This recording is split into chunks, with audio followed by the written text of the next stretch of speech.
നമസ്കാരം. ഒരു വ്യക്തിയുടെ ഏതൊരു കാര്യവുമായി ബന്ധപ്പെട്ടാണ് എങ്കിലും അവിടെ ശുക്രപ്രീതി അനിവാര്യം തന്നെയാണ്.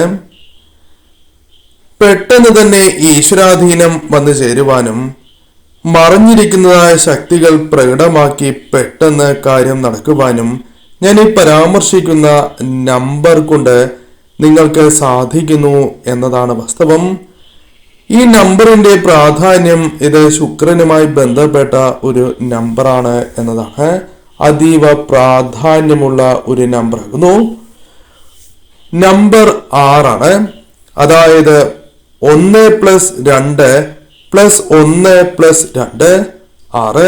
ഇത് ശുക്ര നമ്പറായി അറിയപ്പെടുന്നതായ നമ്പറാണ്.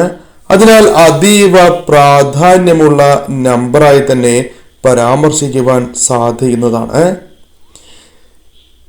അതിനാൽ തന്നെ ഈ നമ്പർ കൊണ്ട് ചില കാര്യങ്ങൾ നിങ്ങൾ ചെയ്യുന്നതിലൂടെ പെട്ടെന്ന് ഫലം പ്രകടമാകുന്നു എന്നതാണ് വാസ്തവം.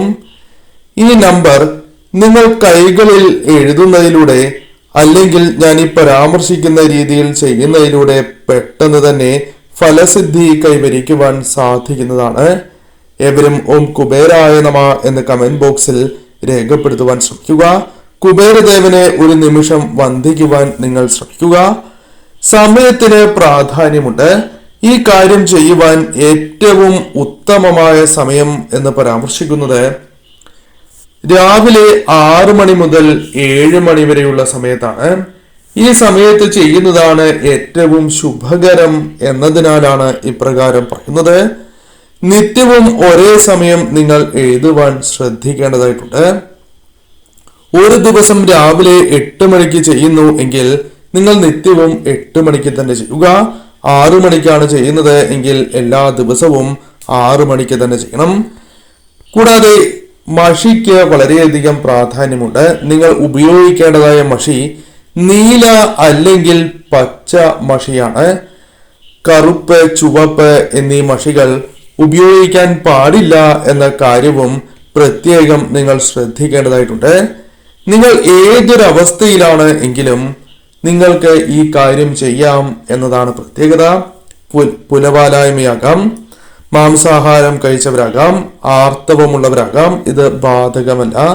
എന്നാൽ ഇഷ്ടദേവതയെ, അതായത് നിങ്ങൾ ഒരേ ദേവതയെ, ഉദാഹരണത്തിന് ശ്രീകൃഷ്ണ ഭഗവാനെ ആരാധിക്കുന്നു, ഭഗവത് മന്ത്രങ്ങൾ ഉരുവിടുന്നു, അപ്രകാരം ഒരു ദേവതയോട് മാത്രം പ്രത്യേകം അടുപ്പമുണ്ട് എങ്കിൽ അവർ ഈ കാര്യങ്ങൾ ശ്രദ്ധിക്കണം. കാരണം ഈ പ്രപഞ്ച ശക്തികൾ നിങ്ങളുടെ ആഗ്രഹം നടക്കുവാൻ ശ്രമിക്കുമ്പോൾ അതിനു മുൻപിൽ നിൽക്കുന്നത് നിങ്ങളുടെ ഇഷ്ടദേവതയാണ്.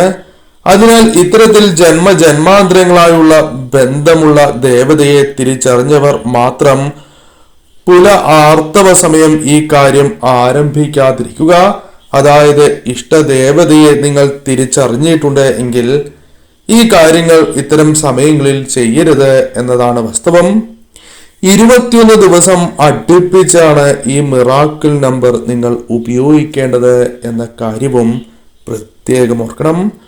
അതിനാൽ ആരംഭിക്കുന്നതായ സമയം മാത്രം ഈ കാര്യം ശ്രദ്ധിക്കുക. ചെയ്തുകൊണ്ടിരിക്കുമ്പോൾ ഇങ്ങനെ സംഭവിച്ചാൽ കുഴപ്പമില്ല എന്ന കാര്യവും ഓർക്കേണ്ടതായിട്ടുണ്ട്. എപ്രകാരമാണ് ഈ കാര്യം ചെയ്യേണ്ടത് എന്ന കാര്യത്തിന് പ്രാധാന്യമുണ്ട്. നിങ്ങളുടെ ഇടത്തെ കൈയിലെ മോതിരവിരലിലാണ് എഴുതേണ്ടത്. തെറ്റ് കൂടാതെ തന്നെ നിങ്ങൾ എഴുതണം. കൈ നന്നായി കഴുകിയതിന് ശേഷമാണ് എഴുതേണ്ടത് എന്ന കാര്യവും പ്രത്യേകം ഓർക്കുക. കയ്യിൽ മറ്റൊന്നും തന്നെ നിങ്ങൾ എഴുതുവാൻ പാടുള്ളതല്ല. ഈ നമ്പർ ആ വിരലിൽ എഴുതുക. തെറ്റിയാൽ വീണ്ടും കഴുകിയതിന് ശേഷം അഥവാ ആ മഷി മാച്ച് കളഞ്ഞതിന് ശേഷം നിങ്ങൾക്ക് എഴുതാവുന്നതുമാണ്. ആഗ്രഹം മനസ്സിൽ വിചാരിച്ചതിന് ശേഷം നിങ്ങളുടെ മനസ്സിൽ എന്താണ് നിങ്ങൾക്ക് ആവശ്യമായിട്ടുള്ളത്, എന്താണ് നിങ്ങൾക്ക് സംഭവിക്കേണ്ടത് എന്ന് വ്യക്തമായി തന്നെ നിങ്ങൾ ചിന്തിക്കണം. മനസ്സിൽ വ്യക്തമായി തന്നെ ആഗ്രഹിച്ചതിന് ശേഷം, ഉദാഹരണത്തിന് ജോലിയാണ് എങ്കിൽ ഏത് കമ്പനിയിൽ എവിടെയാണ് നിങ്ങൾക്ക് ജോലി ലഭിക്കേണ്ടത്, ഏത് പോസ്റ്റിൽ ജോലി വേണം എന്നുകൂടി ആഗ്രഹിച്ച് ചെയ്യണം. വിവാഹമാണ് എങ്കിൽ ഇഷ്ടവിവാഹം, ആരെ വിവാഹം കഴിക്കണം, അല്ലെങ്കിൽ നിങ്ങൾക്ക് അനുയോജ്യമായ ബന്ധം വന്നു ചേരണം. ഇത്തരത്തിൽ നിങ്ങൾ പ്രാർത്ഥിക്കണം. അർഹമായ ആഗ്രഹം മാത്രമേ നിങ്ങൾ പ്രാർത്ഥിക്കുവാൻ പാടൂ, മനസ്സിൽ വിചാരിക്കാൻ പാടൂ എന്നുള്ളതാണ്. ആ കാര്യം നിങ്ങളെ കൊണ്ട് ചെയ്യാൻ സാധിക്കുന്നതായിരിക്കണം. അല്ലാത്തതായ കാര്യങ്ങൾ നിങ്ങൾ മനസ്സിൽ വിചാരിച്ചാൽ ഫലം ലഭിക്കില്ല എന്ന കാര്യവും പ്രത്യേകം ഓർക്കണം. ഒരു തവണയാണ് നിങ്ങൾ എഴുതേണ്ടത്. എഴുതി അരമണിക്കൂർ അത് മായാതിരിക്കുവാൻ നിങ്ങൾ ശ്രദ്ധിക്കണം. അരമണിക്കൂർ അത്തരം കാര്യങ്ങളിൽ ശ്രദ്ധ പുലർത്തുക. ഈ കാര്യം ഞാൻ ചെയ്യുന്നു അല്ലെങ്കിൽ ചെയ്തുകൊണ്ടിരിക്കുന്നു എന്ന് മറ്റുള്ളവരോട് നിങ്ങൾ പറയുവാൻ പാടുള്ളതല്ല. നിങ്ങളുടെ അടുത്ത സുഹൃത്തുക്കളായിരിക്കാം, വേണ്ടപ്പെട്ടവരായിരിക്കാം. എന്നാൽ അവരോട് ഇത്തരം കാര്യങ്ങൾ പറയാതിരിക്കുവാൻ നിങ്ങൾ ശ്രദ്ധിക്കണം. ചില തെറ്റുകൾ ചെയ്യാൻ പാടില്ല എന്ന കാര്യവും പ്രത്യേകം ശ്രദ്ധിക്കണം. മനസ്സ് ശാന്തമായ സമയത്താണ് ഈ കാര്യം ചെയ്യേണ്ടത്. അതിനാൽ അതിരാവിലെ ഉണർന്നതിന് ശേഷം നിങ്ങൾക്ക് ഈ കാര്യം ചെയ്യുവാൻ സാധിക്കും. ഒരു തവണ മാത്രമാണ് എഴുതുക. തെളിഞ്ഞില്ല എങ്കിൽ വീണ്ടും നിങ്ങൾ എഴുതരുത്. അതായത് മാച്ചു കളഞ്ഞതിന് ശേഷം വീണ്ടും എഴുതുക. മറ്റുള്ളവരുടെ അടുത്ത് അത് ആര് തന്നെയാണ് എങ്കിലും അവരുടെ അടുത്ത് ഈ കാര്യങ്ങൾ പറയുവാൻ പാടുള്ളതല്ല. മോതിരവിരലിന്റെ നടുക്കായാണ് നിങ്ങൾ എഴുതേണ്ടത്. ആ കാര്യവും പ്രത്യേകം ഓർക്കണം. അതോടൊപ്പം മറ്റൊരു കാര്യവും നിങ്ങൾ എഴുതാൻ പാടുള്ളതല്ല. കുത്ത്, കോമ തുടങ്ങിയ കാര്യങ്ങൾ ഒന്നും എഴുതരുത് എന്ന കാര്യവും ഓർക്കുക. ഒരേ സമയം ഒരു ആഗ്രഹം മാത്രമാണ് മനസ്സിൽ വിചാരിക്കാൻ പാടൂ എന്ന കാര്യവും ഓർക്കണം.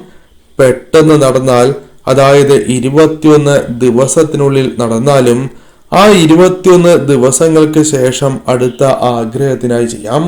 ഒരു ആഗ്രഹം നടന്നതിന് ശേഷമാണ് അടുത്ത ആഗ്രഹം. അതിനായി നിങ്ങൾ പരിശ്രമിക്കേണ്ടത്. ഇനി ഒറ്റ ദിനം കൊണ്ട് മാത്രം എങ്ങനെ ഈ നമ്പർ ഫലപ്രദമായി ഉപയോഗിക്കാം എന്നാണ് പരാമർശിക്കാനായി പോകുന്നത്. ആദ്യം നിങ്ങൾ ഉണർന്ന് ശരീരശുദ്ധിയാണ് വരുത്തേണ്ടത്. ശേഷം ആദ്യ 24 മിനിറ്റിൽ ഈ പറയും വിധം ചെയ്യണം. അതായത് ഉണർന്ന് കുളിച്ച് ശുദ്ധിയായി വന്നതിന് ശേഷം ആദ്യ 24 മിനിറ്റിനുള്ളിൽ തന്നെ ഇപ്രകാരം ചെയ്യണം. അല്ലെങ്കിൽ ശരീരശുദ്ധി വരുത്തിയതിന് ശേഷം ചെയ്യുക. ഒരു വെള്ള പേപ്പർ നിങ്ങൾ എടുക്കണം. ഈ വെള്ള പേപ്പറിൽ മറ്റൊന്നും പാടുള്ളതല്ല, മറ്റൊരു എഴുത്തും പാടുള്ളതല്ല. ഈ പേപ്പറിൽ വരകൾ ഉണ്ടാകുവാൻ പാടുള്ളതല്ല. പ്ലെയിൻ പേപ്പർ തന്നെ നിങ്ങൾ എടുക്കണം. ആദ്യം 12 എന്ന് എഴുതുക. ശേഷം ആഗ്രഹം നടന്നു എന്ന രീതിയിൽ എന്താണോ നിങ്ങൾ മനസ്സിൽ വിചാരിച്ചത് ആ ആഗ്രഹം നടന്നു എന്ന രീതിയിൽ സന്തോഷത്തോടെ തന്നെ ആ കാര്യം നിങ്ങൾ എഴുതുക. ജോലി, വിവാഹം, വാഹനം, അത്തരത്തിൽ നിങ്ങൾ ആഗ്രഹിച്ചതായ കാര്യം നിങ്ങൾക്ക് എഴുതാം. അതായത് ആഗ്രഹിച്ച് നടന്നതായ ആ കാര്യം എഴുതാം. അപ്രകാരം വിചാരിച്ച് എഴുതുക. ഉപ്പുവെള്ളം തളിച്ച് ഈ പേപ്പർ കാര്യം നടക്കുന്നത് വരെ നിങ്ങൾ സൂക്ഷിക്കുക. എവിടെ സൂക്ഷിക്കണം എന്ന കാര്യത്തിനും പ്രാധാന്യമുണ്ട്. ശുദ്ധിയോടെ തന്നെ സൂക്ഷിക്കണം. നിങ്ങൾക്കത് കയ്യിൽ കൊണ്ട് നടക്കാം. അല്ലെങ്കിൽ ഗൃഹത്തിൽ ഏറ്റവും ശുദ്ധിയുള്ള ഇടത്ത് ഇപ്രകാരം നിങ്ങൾക്ക് സൂക്ഷിക്കാവുന്നതുമാണ്. എന്നാൽ മറ്റാരും ആ കാര്യം എടുത്തു നോക്കാൻ പാടില്ല എന്ന കാര്യം പ്രത്യേകം നിങ്ങൾ ഓർക്കണം. കാര്യം നടക്കുന്നത് വരെ നിങ്ങൾ ഈ കാര്യം ശ്രദ്ധിക്കേണ്ടതായിട്ടുണ്ട്. ശേഷം, അതായത് കാര്യം നടന്നതിന് ശേഷം ഇത് നിങ്ങൾക്ക് കുഴിച്ചിടാം. അല്ലെങ്കിൽ നിങ്ങൾക്ക് ഒഴുകുന്ന ജലത്തിൽ ഇത് ഒഴുക്കി കളയുകയും ചെയ്യാം. ഇപ്രകാരം നിങ്ങൾ എഴുതുമ്പോൾ ഏത് മഷി ഉപയോഗിക്കണം എന്ന കാര്യത്തിനും വളരെയധികം പ്രാധാന്യമുണ്ട്. മുൻപ് പരാമർശിച്ചതുപോലെ തന്നെ പച്ച, നീല മഷികൾ ഉപയോഗിച്ച്, അത്തരത്തിലുള്ള പേനകൾ ഉപയോഗിച്ച് നിങ്ങൾക്ക് ഈ കാര്യം എഴുതാവുന്നതുമാണ്. ഈ കാര്യം നിങ്ങൾ പൂർണ്ണമായും ശ്രദ്ധിച്ച് പൂർണ്ണ വിശ്വാസത്തോടെ തന്നെ ഈ കാര്യം ചെയ്യുവാൻ ശ്രമിക്കണം. ഫലം അച്ചിട്ടാണ്. ഇത് പലർക്കും ലഭിച്ചിട്ടുള്ളതായ അല്ലെങ്കിൽ ആഗ്രഹം നടന്നിട്ടുള്ളതായ കാര്യമാണ്. നിങ്ങളുടെ കർമ്മഫലം അനുസരിച്ച് ഈ ഫലങ്ങളിൽ നടക്കുന്നതായ ദിവസങ്ങളിൽ ഏറ്റക്കുറച്ചിലുകൾ വന്നു ചേരാം. നടക്കുന്നില്ല എങ്കിൽ, അതായത് ഒരു തവണ നിങ്ങൾ ശ്രമിച്ച് നടന്നില്ല എങ്കിൽ വീണ്ടും ശ്രമിക്കേണ്ടതായിട്ടുണ്ട്. കർമ്മഫലം അനുസരിച്ച് അതിനാൽ മാറ്റങ്ങൾ വന്നു ചേരാം.